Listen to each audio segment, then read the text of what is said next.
ربنا آتنا من لدنك رحمة وهيئ لنا من أمرنا رشدا. Assalamualaikum warahmatullahi wabarakatuh. A'udzu billahi minasy syaithanir rajim. Bismillahirrahmanirrahim. Alhamdulillahi wa kafa wassalatu wassalamu ala sayyidil mustafa wa ala alihi wa sahbihi ahli sidqi wal wafa. Asyhadu an la ilaha illallah wahdahu la syarikalah wa asyhadu anna Muhammadan abduhu wa rasuluh la nabiyya ba'dah. Allahumma shalli wa sallim wa barik ala sayyidina Muhammad wa ala alihi wa sahbihi wa man tabi'ahu ila yaumil qiyamah. Amma ba'd. Hadirin hadirat rahimakumullah, pada kesempatan yang baik ini monggo kita senantiasa memanjatkan puji syukur kehadirat Allah Subhanahu wa Ta'ala atas limpahan nikmatnya kita kembali dipertemukan di majelis yang insya Allah barakah dalam keadaan sehat walafiat. Salawat dan salam kita haturkan pada junjungan kita Nabi Agung Muhammad Sallallahu Alaihi Wasallam. Semoga kita semua kelak di yaumil qiyamah berhak mendapatkan syafaatnya. Amin ya rabbal alamin. Bapak Ibu hadirin hadirat rahimakumullah, pada kesempatan yang baik ini bahasan kita adalah rahmat Allah tidak terukur. Bapak Ibu, di Al-Quran Allah menggunakan kata-kata kasih sayang itu dengan derivat kalimat rohimah. Rohimah yang akhirnya jadi rahman, yang akhirnya jadi rahim, yang akhirnya jadi rahmat. Nah, itu semua maknanya adalah kasih sayang. Oke. Jadi kalau kita mau mengukur kasih sayang Allah, tentu tidak akan mampu sebagaimana kita mengukur nikmat Allah, karena nikmat adalah bagian dari kasih sayang Allah. Makanya di dalam Al-Quran Allah menyampaikan wa rahmati wasi'at kulla syai', dan rahmatku meliputi segala sesuatu. Artinya Bapak Ibu, rahmat Allah itu sangat luas. Rahmat Allah itu sangat banyak diberikan kepada hamba-hambanya. Nah, kalau kita boleh mengklasifikasikan rahmat Gusti Allah ini, kita bisa memahami makna Rahman dan Rahimnya Allah. Makna Rahman Allah itu artinya kasih sayang yang diberikan kepada hambanya, baik hambanya itu muslim atau kafir, baik hambanya itu baik atau jelek, hambanya itu durhaka atau maksiat, semuanya diberikan kasih sayang oleh Allah. Nah, ini berlakunya hanya di dunia. Kasih sayang yang seperti ini di dunia tidak ada batasan. Apakah hanya orang baik yang akan diberikan kasih sayang? Boten. Bahkan iblis yang notabene-nya sudah dipastikan masuk neraka, iblis pun dikasih sayangi oleh Allah. Nyatanya iblis diberikan kesempatan untuk hidup. Iblis diberikan kesempatan untuk menggoda manusia. Iblis diberikan keleluasaan dan akses hampir tak terbatas untuk mengganggu manusia. saya itu hampir tak terbatas. Iblis itu saking banyak, dan itu rahmat Allah bagi iblis, kasih sayang Allah bagi iblis. Makanya ini kan tidak bisa dihindari. Bagi kita sebagai manusia, kalau kita spesifikkan kita saja sebagai manusia, tidak usah makhluk yang lain. Bapak Ibu, kalau kita mau hitung-hitungan sama Allah, apa yang telah Allah berikan dan apa yang telah kita berikan itu tidak sebanding. Kalau kita bicara take and give, saling memberi dan menerima, dengan Allah, tidak ada bandingannya sama sekali. Memang kita sudah mempersembahkan apa kepada Allah? Mempersembahkan kita kepada Allah saja kadang buah-buah. Allah serius memberikan nikmat kepada manusia. Allah serius memberikan rahmat kepada manusia. Jadi Allah sempat mengatakan di dalam Al-Quran, kami tidak menciptakan manusia itu abasa maknanya dulanan. Jadi jenengan itu bukan produk gagal. Manusia itu bukan produk yang tidak bermutu. Manusia itu produk bermutu. Maka kalau ada orang itu underestimate kepada manusia, ini ya sebenarnya tidak tepat. Manusia gampang mati, enggak juga Bapak Ibu. Nyatanya COVID banyak diprediksi begini ya, yang mati ya sederhana saja. Maksudnya jumlah kematian ya penduduk dunia berkurang nggak secara statistik. Bodoh Bapak Ibu. Berarti kematian yang ada itu ya tidak ada peningkatan tajam. Pun seandainya kematian tajam, peningkatannya ya kelahiran banyak. Jadi gini maksudnya, rahmat Allah kepada manusia untuk senantiasa hidup di muka bumi ini jangan dipandang sebelah mata. Menungso kadang terlalu meremehkan menungso. Saya ini lemah, iya Anda itu lemah, tapi lemahnya di sisi apa dulu?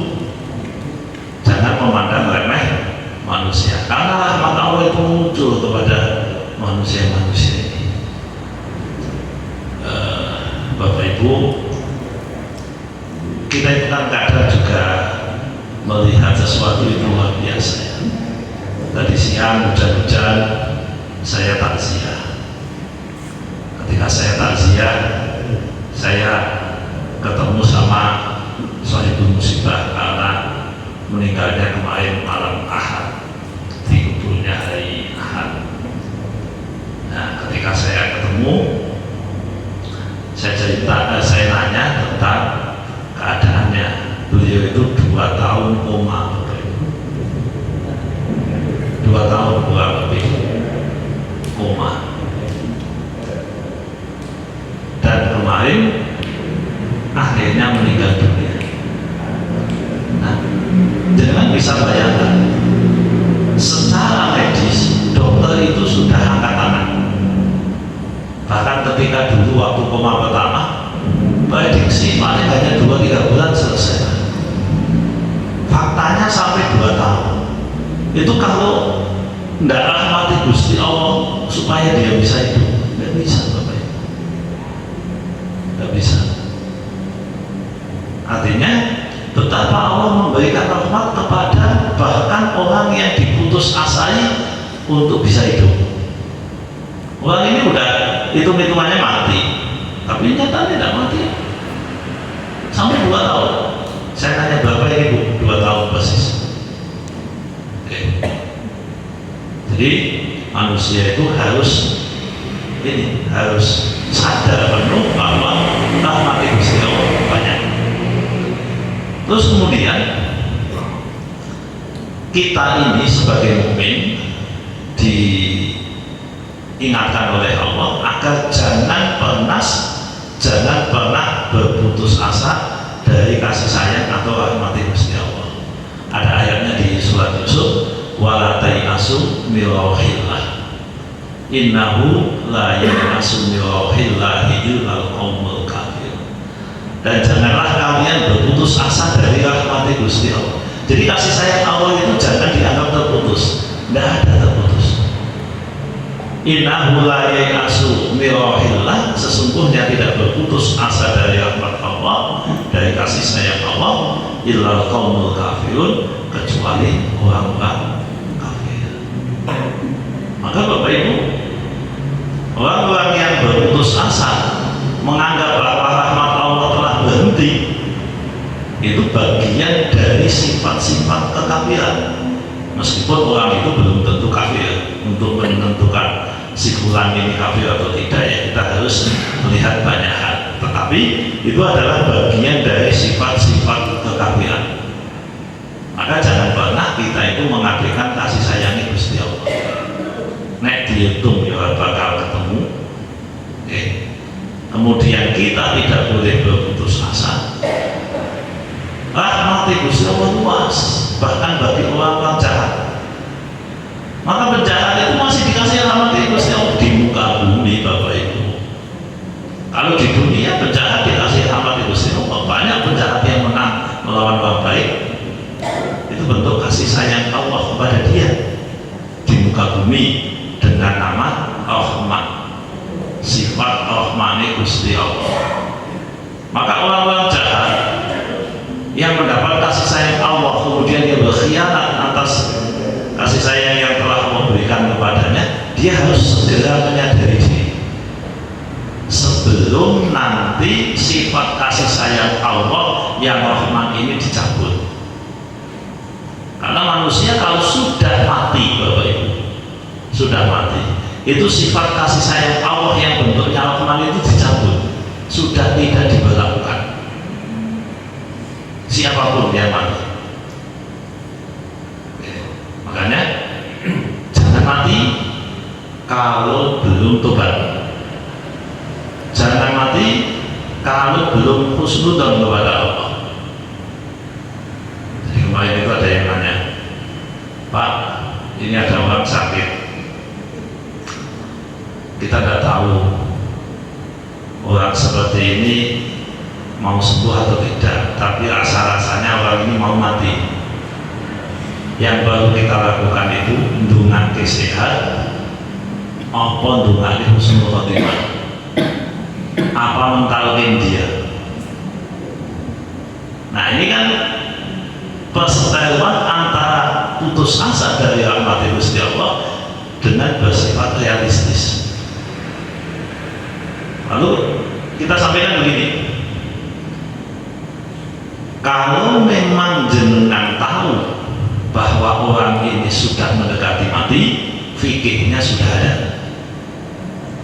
Jenengan besok orang kok ketoke mati, niku lek ndongake rasa donga sembuh, dongono muga-muga husnul khotimah.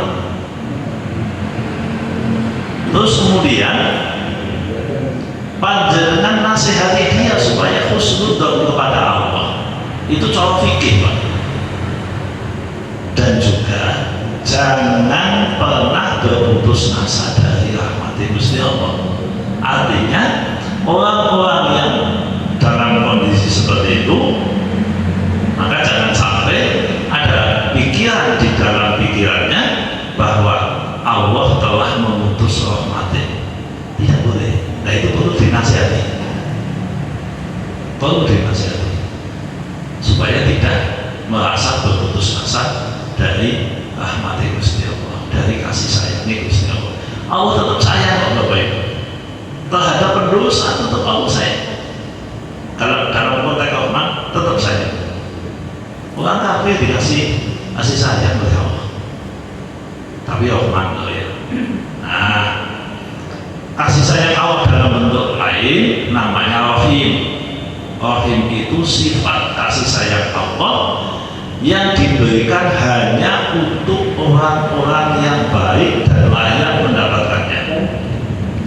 Kalau yang tadi bebas, Rahman dunia, Rahman yang Allah di muka bumi ini, di dunia ini tak terbatas pada orang yang baik dan jelek, tapi kalau Rahim al-akhirah dan yang menyayangi hambanya, memberikan kasih sayang kepada makhluknya, kepada manusia khususnya, tetapi hanya yang baik-baik saja.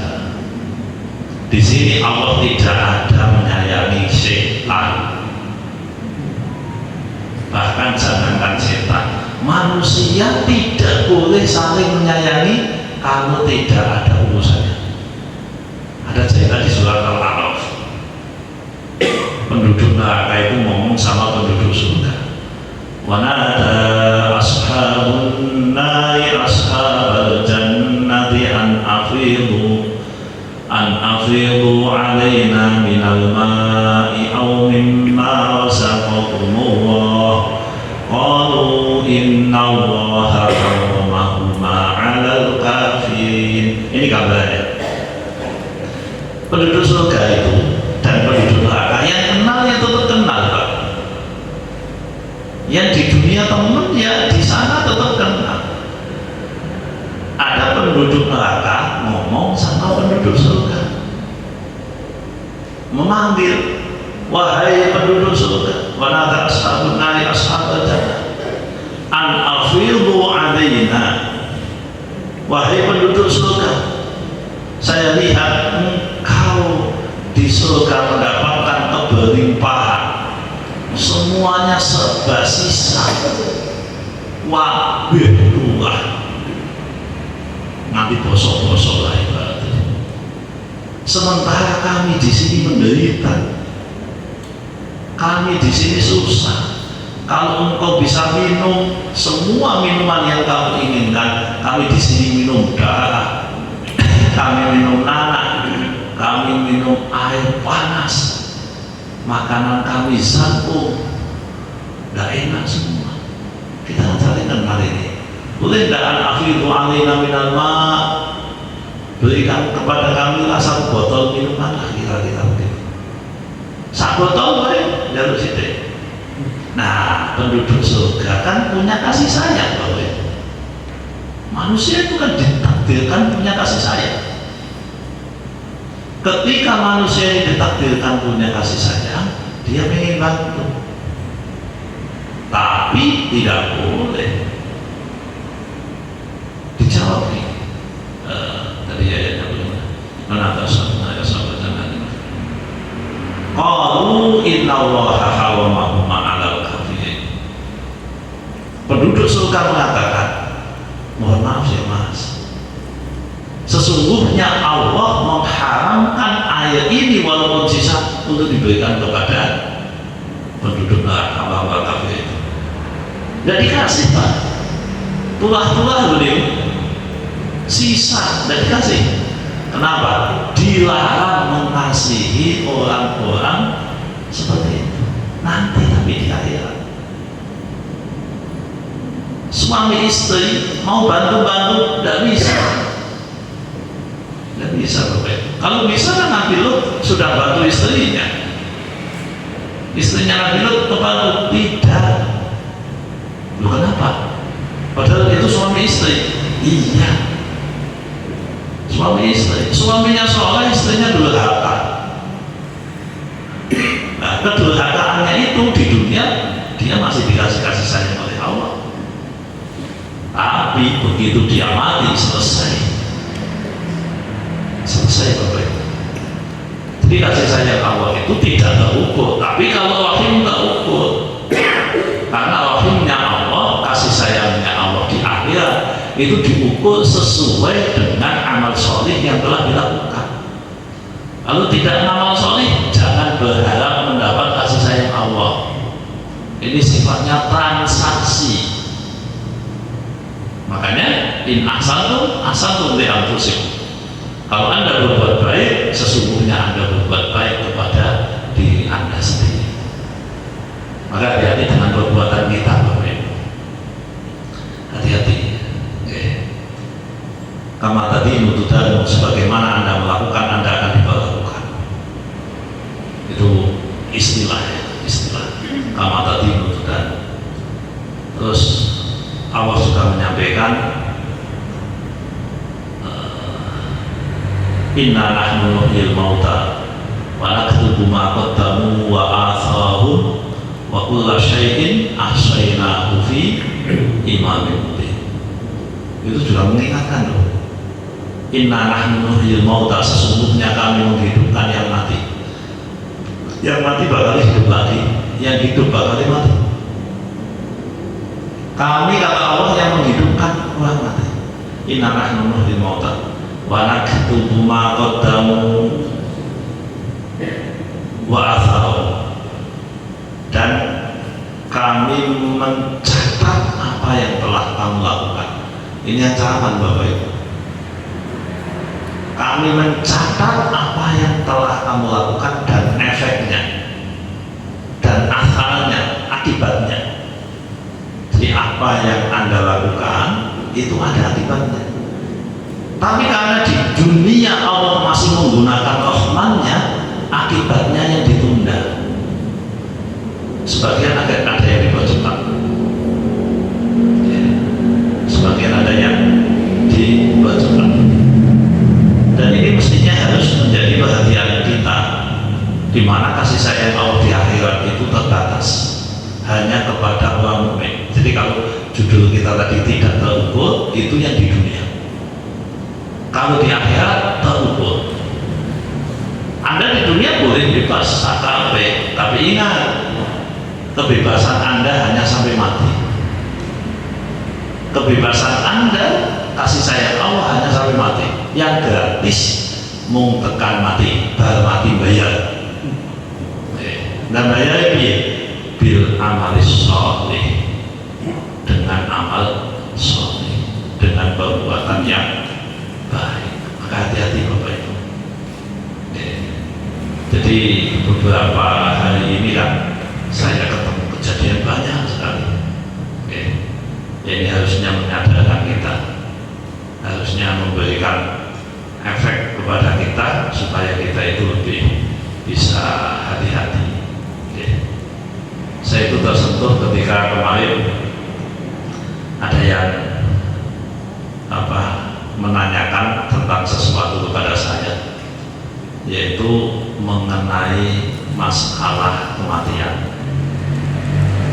Jadi cerita ini saya anggap satu pelajaran bagi kita, agar kita menyadari betul betapa perbuatan kita itu akan ada efeknya. Jadi perbuatan kita itu ada efeknya, ya. Yang jelas di akhirat, kalau di dunia belum tentu bisa ya bisa tidak. Jadi ada seorang suami istri, suaminya meninggal, ya. Suaminya meninggalkan harta yang banyak, hartanya sangat banyak bahkan.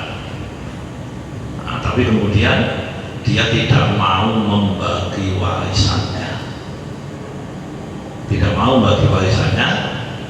Anaknya itu 3, dikuasai oleh si istri. Nah, istri ini karena mungkin saya diceritakan tentang itu membangun CV, yang jadi komisaris dia, yang jadi apa dia, pokoknya secara administrasi umpamanya keluarganya mau minta itu kalah, mau minta tetap kalah. Termasuk anak-anak E3 itu udah dikasih semua, anak itu kami.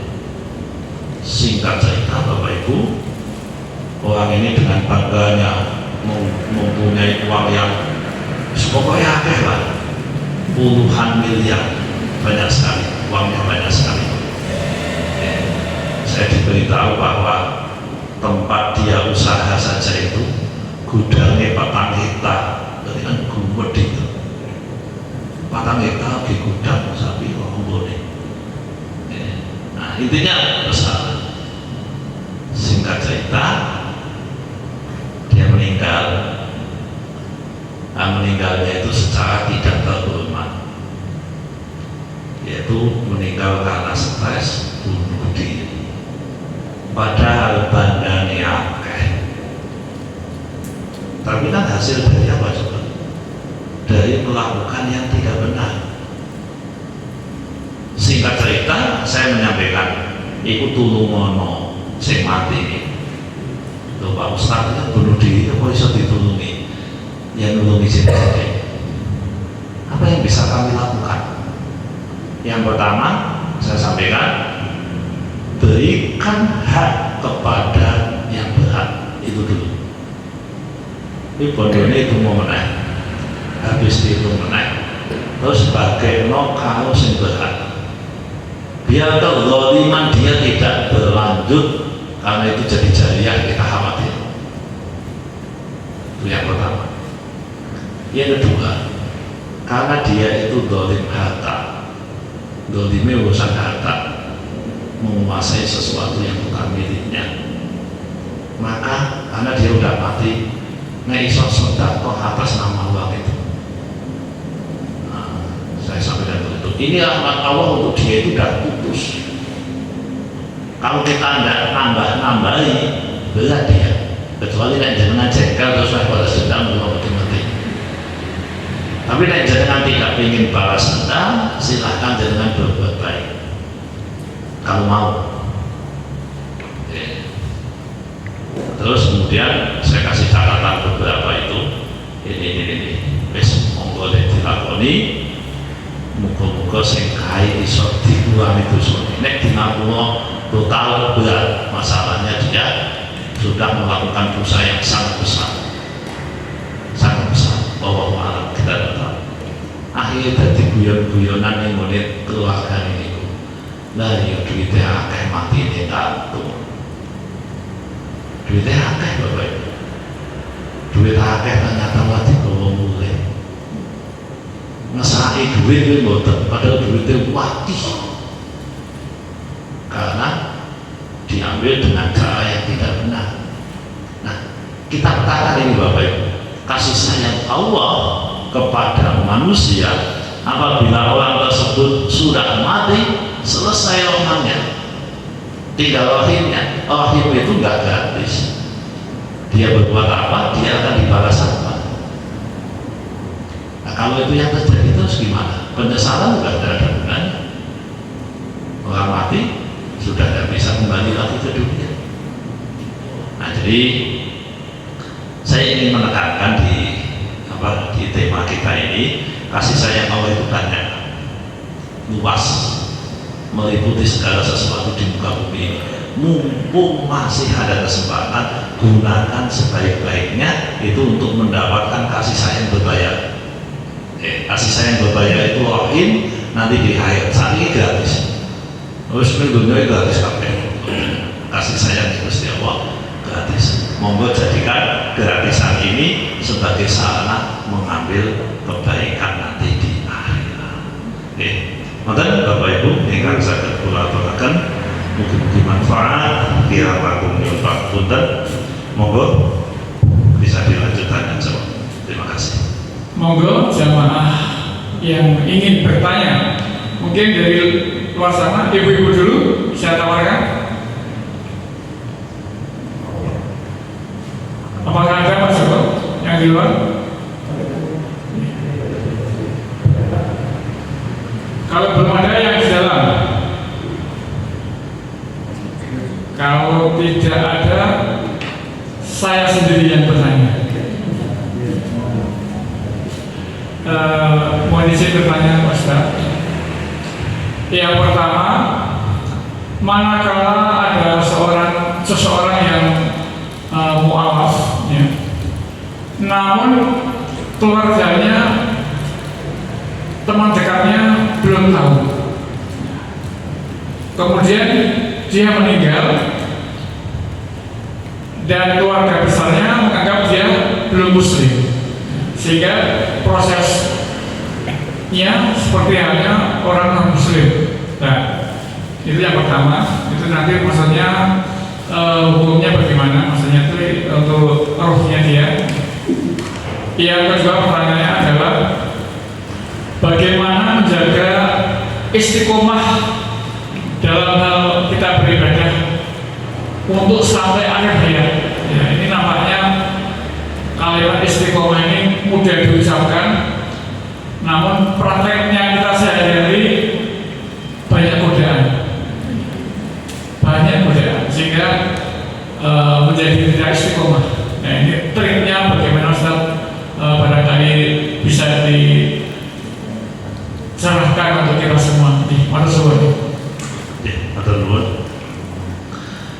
Ibu, orang masuk Islam, ya, orang masuk Islam itu kan perlu ada penuntut. Orang kan tidak bisa tiba-tiba saya sudah masuk Islam loh, nggak kapan, rahasia. Loh, yang namanya masuk Islam itu kesaksian. Nah, yang disebut kesaksian berarti ada yang menyaksikan. Kalau orang secara zahir tidak ada yang melihat, tidak ada yang mendengar, tidak ada yang menyaksikan bahwa dia bersyahadat, statusnya bukan Islam. Oke, statusnya bukan Islam. Masalah dia punya iman itu urusan dia dengan Allah. Jadi kita menghukumi yang zahir. Nahnu bil zawahir wallahu yatawalla bis-sarair. Kita akan menghukumi sesuai dengan zahir yang ada, bukti-bukti yang ada, kemudian bayinah-bayinah yang ada. Masalah hati serahkan sama Allah. Nah, itu kaitan dengan muslim. Makanya tidak baik mu'alaf tidak mandaki. Bukankah mu'alaf harusnya sholat? Nek sholat kan yang ngitoke. Bukankah mu'alaf harusnya Jumatan? Kok nanti aku nanam dia mu'alaf isi dopo. Kita itu kan kadang euforia orang masuk Islam tapi tidak ditindaklanjuti. Ada orang yang sudah masuk Islam 2 tahun tidak sholat. Ini niat pola. Makanya semestinya yang namanya mu'alaf itu ya harus ada yang menyaksikan, ada yang membimbing, dan juga ada yang mengetahui. Sekali lagi, kalau tidak ada pengetahuan berarti dia non muslim. Kalau tidak ada pengetahuan, kita hanya menghukumi yang itu. Nah, kalau kemudian ternyata dia muslim dan Allah mengakui kemuslimannya, lalu dia dikubur dengan cara non-muslim, maka umat Islam tidak dosa. Karena kita sudah menghukumi sesuai dengan prosedur yang ada. Tidak apa-apa. Nah, yang susah itu pernah muslim, tidak terbukti murtad, tapi datang sholat, ini sih mumet. Itu pernah terjadi di suatu tempat. Ya, kebetulan orangnya itu kan etnis Tionghoa. Dia menikah dengan muslimah, lalu dia masuk Islam. Tapi selama dia muslim, tidak pernah diketahui dia Jumatan, sholat id, sholat, terus pokoknya informasi itu. Tapi KTP-nya Islam. Pak RT ini nggak bisa surat keterangan agama yuk Islam. Tiba-tiba dia mati. Ketika dia mati, karena tetangganya menganggap dia Islam, pasang tatak. Berpasang tatak, ditentani sekolah rumah sakit, orang bali-bali. Jebule yang rumah sakit, dobong, dikemasi, akan pada kaget. Wah, itu sekampung bingung. Nah, terus ini mau disolati pola. Kalau sudah lewat mau disolat ghaibi apa tidak? Terus mau ditahlilkan pola. Ini rame, Pak. Satu kelompok mengatakan, udah kita tahlilkan saja, kita sholati. Sekelompok lain, esok mulai Islam. Tapi sudah lewat lebih dari 7 tahun, baru di pengajian ditanyakan. Lalu saya sampaikan, kita akan menghukumi sesuai yang zahir. Yang saya tanyakan pertama waktu itu, karena jamaah banyak begini. Pertama, apakah jangan tahu kalau dia masuk Islam? Iya Pak, kami tahu. Apakah istrinya tahu kalau dia masuk Islam? Iya, tahu. Berarti ada kesaksian. Bahkan KTP-nya masih Islam. Terus ini protes, tapi atau sholat Pak? Ya oke. Dalam fikih madzhab Syafi'i khususnya disampaikan, ketidaksholatan seseorang itu kan dibagi menjadi 2. Pertama, ingkar terhadap aturannya atau malas. Jenengan punya kesimpulan yang mana? Wah, kami tidak pernah nanya Pak. Wah, sholat apa tokoh? Apa males mau ingkar? Wah, tahu kita tahu nih. Artinya datanya tidak ada. Yang ada datanya meninggalkan sholat. Nah, tariku sholat itu pendosa besar, tapi tidak kafir. Orang meninggalkan sholat jadi kafir kalau terbukti bahwa dia mengingkari kewajibannya. Tapi kalau males, bukan mau ya, males, maka dia pendosa besar, tapi tidak kafir. Kalau ini tidak jelas, ya harus dipertegas. Lanjut, ada nggak informasi dari keluarga, dari teman, atau dari siapapun lah, bahwa dia sudah murtad? Karena tadi data pertama, apakah dia muslim? Dijawab ya. Berarti kan valid ini datanya, saksinya banyak. Apakah dia sholat? Tidak. Apakah sholatnya itu tidak karena malas atau karena mengingkari kewajiban? Wah, masih ngerti dia PK. Saya kira orang sih mengucap murtad pembuatan, belum ada. Saya minta jenengan investigasi. Naik mau diinvestigasi, kemudian muncul kesimpulan, baru kita bisa mengatakan apakah kita perlu sholat gaib atau tidak. Berarti saya itu pending dulu. Sampai sekarang belum ada kesimpulan. Padahal itu sudah 2 tahun atau lebih. Berarti kan ada taubat. Jadi itu pertanyaan tadi. Bagaimana kalau orang ini notabene-nya sudah mu'alaf tapi tidak ada yang tahu, kita menghukumi berarti dia non muslim. Nah, yaudah, kalau masalah dia dengan Allah, oh nanti urusan dia dengan Allah. Begitu. Makanya mohon maaf. Abu Thalib siapa? Pamannya Rasulullah. Begitu beliau wafat, Rasulullah mengatakan kepada Ali bin Abi Thalib, liali paman upenono yo aku lamtor. Kanjeng Nabi tidak datang. Sebelum meninggal, Nabi datang ngajar, ya paman tak saya datang.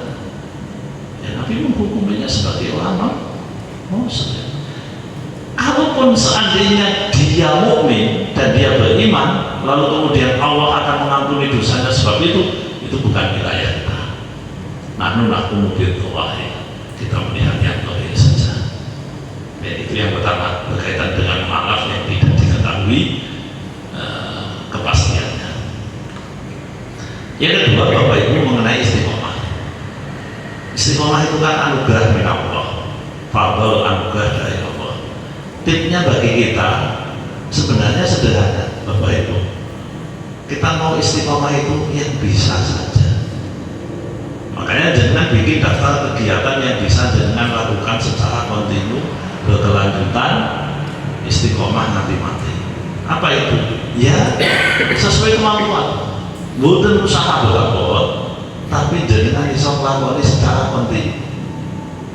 Masalah istiqomah itu dalam jangka panjang beratnya bukan melakukannya, beratnya itu karena ada godaan-godaan untuk meninggalkan kebosanan, terus kemudian orang ini merasa hal ini tidak penting, itu bisa mengubah cara pandang seseorang. Tetapi sederhananya bahwa asal kita punya komitmen, udah, ya tidak usah banyak-banyak, 1, 2. Saya ini mau istiqomah, tapi komitmen Pak. Nah, kalau kita lihat pola orang-orang torikoh itu, dia itu kan latihan komitmen dengan BA dan wedi. Awas, nek manti orang melakoni, engkau sampean wah, hasilnya den-den itu Pak, den-den itu. Dan wong ini punya ikatan gitu, punya ikatan. Jadi model-model itu. Artinya, memang kadang istiqomah itu perlu dibangun dengan rasa takut itu Itu tipsnya begitu Bapak Ibu, kalau kita berikhtiar untuk istiqomah. Terus perhatikan teman. Kalau teman kita itu baik, mensupport, ya insya Allah istiqomah itu akan mudah terwujud. Tapi kalau teman-teman kita itu pada lemes, teman-temannya provokator kabeh, wah ya bahaya. Berat Bapak Ibu untuk melakukan sesuatu yang istiqomah. Maka ikuti aja jejak orang yang jangan tahu dia istiqomah, udah itu ikuti aja, manut aja. Karena bukti itu yang harus diperlihatkan. Istiqomah ini kan siti-sitinya jadi kan aja telung tahun lah, nanti saya dengan lakoni aja telung tahun, niku ya jangan wis layak disebut istiqomah. Jadi layak karena apa? Keajekan 3 tahun itu sudah memberikan bukti komitmennya tenang, niatnya serius, niatnya tenang. Nah, makanya tip-tipnya ya seperti itu. Bagaimana kita bisa cari teman dan komitmen yang jangan kendor, jangan berhenti. Terus berikutnya Bapak Ibu, godaan yang istiqomah itu nopo? Males. Wong nek gampang ke mboten nglakoni. Mamane jenengan tahajud gampang nglakoni, udah. Itu tanda-tanda jenengan tidak akan istiqomah. Masuk angin sithik manduk sego. Engko ana awak ana sithik bae siah. Udah wis ketok Bapak Ibu. Monggo yang ngono kuwi aja dikancani nek jenengan pengen istiqomah. Ya paling udan piye Mas. Tapi gratis kok nek masuk angin. Anggo wis mulai ngono-ngono kuwi modele yo bahaya wis ketok. Wis ketok Bapak Ibu. Jadi kita sebenarnya kan bisa dengan gini. Ya bismillah ya. Asalkan awake dhewe nyatane sehat, muni-muni mlaku jam 3 dalam kegelapan malam artis tapi tetap di masjid. Kalau itu bisa dikonsistenkan, yang jauh dari istiqomah. Tapi alasannya udan, ya udan boleh paling umpamanya ini. Kita gantung Bapak Ibu, komitmen kita seperti apa? Komitmen seperti itu namanya. Abdullah bin Umi Maktub kan wong buta Bapak Ibu. Wong buta itu agenah dalan zaman Kanjeng Nabi itu pasir ling bedake piye jejak. Ane jenengan makmane ning kene mending Pak sing siji aspal sing siji lemah. Oh berarti kene ngene kan hutan iso. Lah nek pasir kabeh. Lah pasir kabeh piye jejak. Ling bedake niku lho. Tapi Abdullah bin Umi Maktub begitu dikandani Kanjeng Nabi, lho Mas, sampean kok ane masjid. Apa aku mata? Ini yang Kanjeng Nabi. Ngono tok niku, ya wis ning masjid tok. Sak kecap Kanjeng Nabi ngendikan, ya sampean masjid tok. Niku ucapane pisan mentese seumur hidup. Dan dia punya komitmen. Nah ini yang tidak dimiliki oleh orang yang mboten istiqomah. Nah istiqomah itu bakat apa? Latihan. Bakatnya menungso itu gak istiqomah. Bakatnya menungso itu kesehatan. Yo, nek awal-awal yo kegiatan nek awal-awal semangat tinggi, suwe-suwe belum. Nah, ini menungso. Nah makanya ini bukan masalah bakat, ini masalah latihan. Angger kula jenengan gelem melatih ya jadi. Tapi nek ora gelem melatih nggih pun saya boten saged istiqomah. Jadi istiqomah itu tidak mudah, hanya orang-orang yang dipilih oleh Allah yang nanti akan menjadi orang-orang yang istiqomah. Dan itu perintah Allah. Perintah Allah untuk istiqomah dalam kebaikan. Ngoten Bapak, ngoten Bapak. Sampun cekap ya. Di alhamdulillah bisa sampun waktunya. Mohon ditutup dengan doa.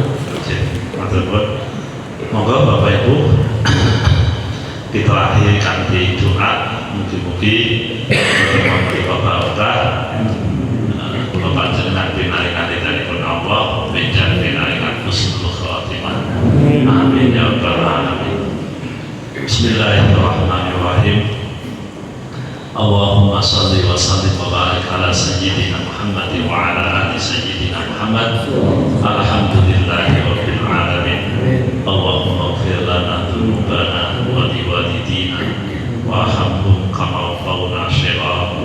Allahumma ya Allah hasil maqasidana wa qdi hajatina wa yassir lana umurana umur din wa dunya wal akhirah. Allahumma inna nas'aluka al-huda wa tuqa wal afafa wal ghina. Rabbana atina fid dunya hasanah wa fil akhirati hasanah wa qina adzabannar. Wa sallallahu ala sayyidina Muhammad walhamdulillahi rabbil alamin. Terima kasih, kurang lebihnya mohon maaf. Assalamualaikum warahmatullahi wabarakatuh.